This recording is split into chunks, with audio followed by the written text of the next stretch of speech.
Shalom teman-teman, perkenalkan nama saya Merlin Honin, semester 2 kelas D, mahasiswa dari Institut Agama Kristen Negeri Kupang. Nah, pada video kali ini saya akan sedikit menjelaskan tentang bagaimana hakikat instrumentasi dan praksis demokrasi Indonesia berlandaskan Pancasila dan UUD Negara Republik Indonesia tahun 1945. Bagian A, menelusuri konsep dan urgensi demokrasi yang bersumber dari Pancasila. Apa itu demokrasi? Secara etimologis, demokrasi berasal dari bahasa Yunani kuno, yakni demos yang berarti rakyat dan kratein yang berarti pemerintahan. Jadi dapat disimpulkan bahwa demokrasi adalah suatu pemerintahan di mana semua warga negaranya memiliki hak dalam pengambilan keputusan yang dapat mengubah hidup mereka. Juga bisa disebut sebagai suatu pemerintahan dari rakyat, oleh rakyat, dan untuk rakyat. Ada 3 tradisi pemikiran politik demokrasi. Yang pertama, pemikiran klasikal Aristotelian teori. Dalam tradisi ini menerapkan bentuk pemerintahan. Medieval teori dalam tradisi ini menerapkan kekuasaan tertinggi di tangan rakyat. Contemporary doktrin menerapkan bentuk pemerintahan rakyat yang murni. Pemikiran tentang demokrasi Indonesia. Demokrasi yang dianut di Indonesia adalah demokrasi Pancasila, yaitu suatu paham demokrasi yang sumbernya berasal dari filsafat hidup bangsa yang digali berdasarkan kepribadian rakyat Indonesia itu sendiri. Pentingnya demokrasi sebagai sistem politik kenegaraan modern, demokrasi yang memegang peran yang sangat penting. Maksudnya yaitu terbukanya peluang kepada semua orang yang mempunyai hak untuk menentukan sendiri jalan hidupnya. Bagian B, menanya alasan mengapa diperlukan demokrasi yang bersumber dari Pancasila. Sejumlah persoalan tentang kelemahan praktik hukum kita yang muncul di berbagai media jejaring sosial, yaitu yang pertama, buruknya kinerja lembaga perwakilan dan partai politik, krisisnya partisipasi politik rakyat, munculnya penguasa di dalam demokrasi. Yang terakhir, demokrasi saat ini membuang kedaulatan rakyat. Terjadinya krisis partisipasi politik disebabkan karena tidak ada peluang untuk berpartisipasi atau karena terbatasnya kemampuan untuk berpartisipasi dalam politik. Secara lebih spesifiknya, penyebab rendahnya partisipasi politik adalah pendidikan yang rendah, tingkat ekonomi rakyat yang rendah, partisipasi politik rakyat kurang mendapat tempat dari pemerintah. Adapun perihal demokrasi membuang kedaulatan rakyat. Hal itu terjadi karena adanya kenyataan bahwa setelah tumbangnya struktur kekuasaan otokrasi, bukan demokrasi yang kita dapat melainkan oligarki, di mana kekuasaan terpusat pada suatu kelompok kecil yang elit. Sementara sebagian besar rakyat tetap jauh dari sumber-sumber kekuasaan atau wewenang, uang, sumber, hukum informasi, pendidikan, dan sebagainya. Bagian C, menggali sumber historis, sosiologis, dan politik tentang demokrasi yang bersumber dari Pancasila. Ada 3 sumber yang menghidupkan cita-cita demokrasi dalam kalbu bangsa Indonesia, yaitu yang pertama, sumber nilai yang berasal dari demokrasi desa, yang kedua, sumber nilai yang berasal dari Islam nilai, yang ketiga, sumber nilai yang berasal dari Barat. Perkembangan sejarah demokrasi Indonesia sampai pada masa Orde Baru dapat dibagi dalam 4 masa. Yang pertama, masa Republik Indonesia pada tahun 1945 sampai dengan 1959 yang dinamakan masa demokrasi konstitusional. Yang kedua, masa Republik Indonesia tahun 1959 sampai 1965, yaitu demokrasi terpimpin. Yang ketiga, masa Republik Indonesia tahun 1965 sampai dengan 1998,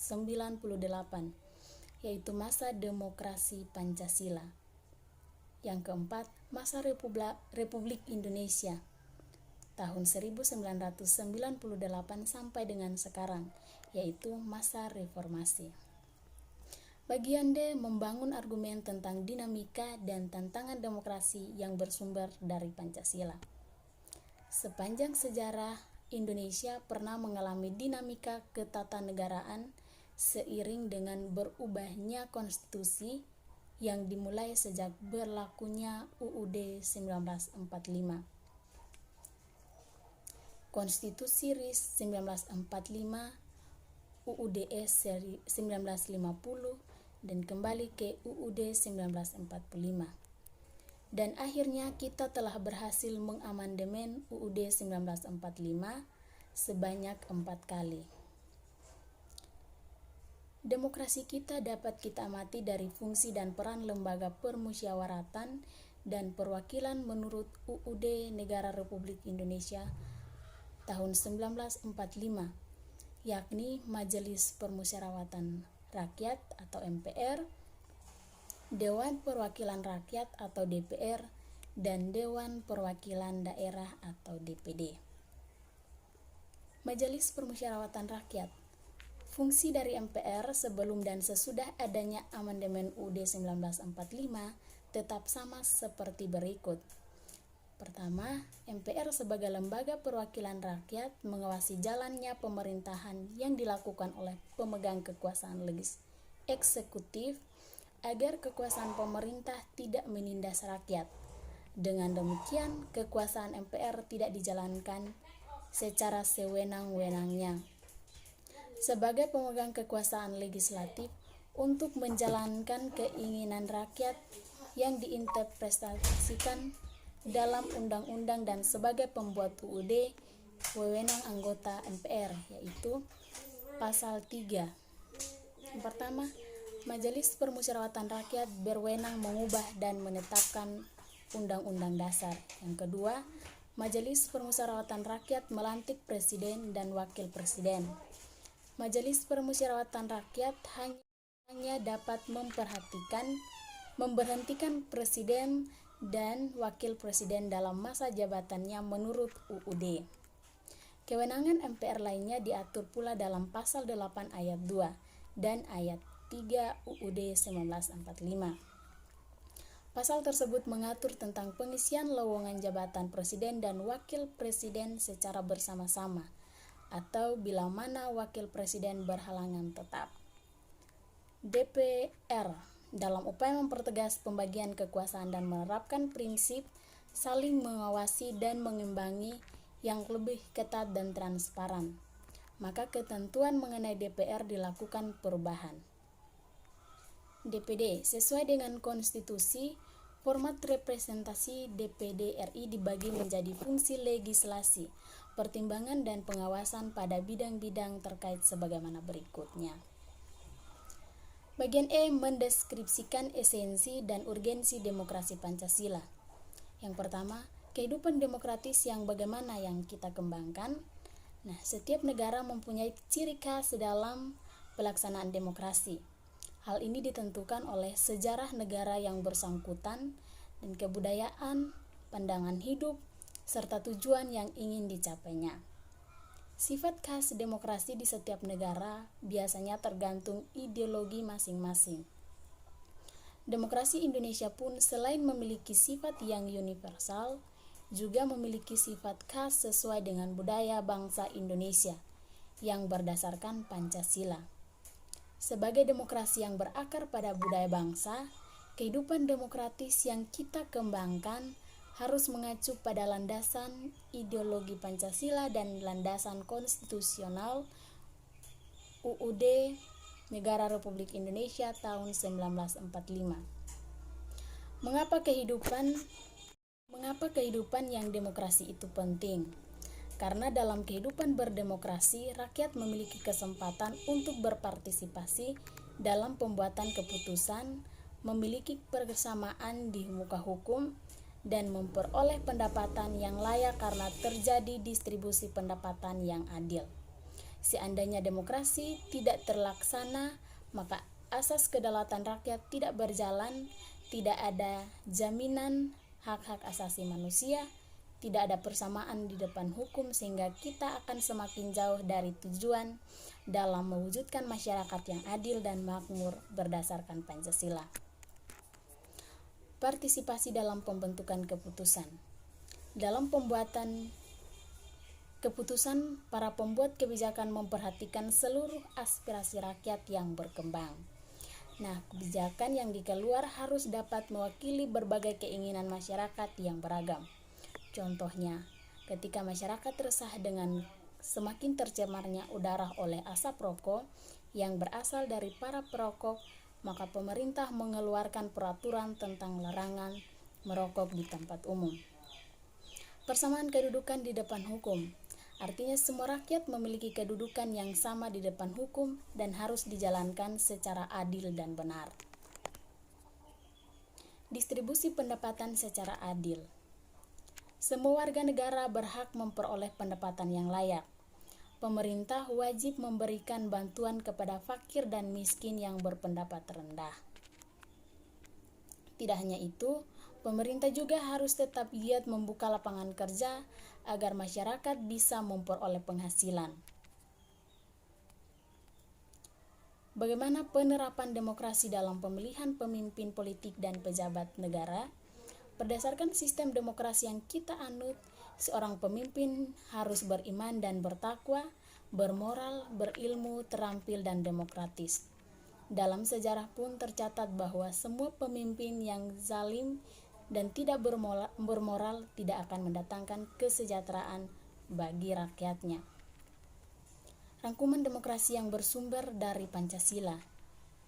Secara etimologi, demokrasi berasal dari bahasa Yunani yaitu demos yang berarti rakyat dan kratos atau kratein yang berarti pemerintahan atau kekuasaan. Jadi demos kratein atau demokratos yang berarti pemerintahan rakyat atau kekuasaan rakyat. Secara terminologi, banyak pandangan tentang demokrasi. Tidak ada pandangan tunggal tentang apa itu demokrasi. Demokrasi dapat dipandang sebagai salah satu bentuk pemerintahan, sebagai sistem politik, dan sebagai pola kehidupan bernegara dengan prinsip-prinsip yang menyertainya. 3. Berdasarkan ideologinya, demokrasi Indonesia adalah demokrasi yang berdasar Pancasila. Demokrasi Pancasila dalam arti luas adalah kedaulatan atau kekuasaan tertinggi ada pada rakyat, yang dalam penyelenggarannya dijiwai oleh nilai-nilai Pancasila. Demokrasi Pancasila dalam arti sempit adalah kedaulatan rakyat yang dilaksanakan menurut hikmat kebijaksanaan dalam permusyawaratan perwakilan. Demokrasi Indonesia adalah demokrasi konstitusional, selain karena dirumuskan nilai dan norma dalam UUD 1945, Konstitusi Indonesia juga bersifat membatasi kekuasaan pemerintahan dan menjamin hak-hak dasar warga negara. Praktik demokrasi Pancasila berjalan sesuai dengan dinamika perkembangan kehidupan kenegaraan negara Indonesia. Prinsip-prinsip demokrasi Pancasila secara ideal telah terumuskan, sedang dalam tataran empirik dalam mengalami pasang surut.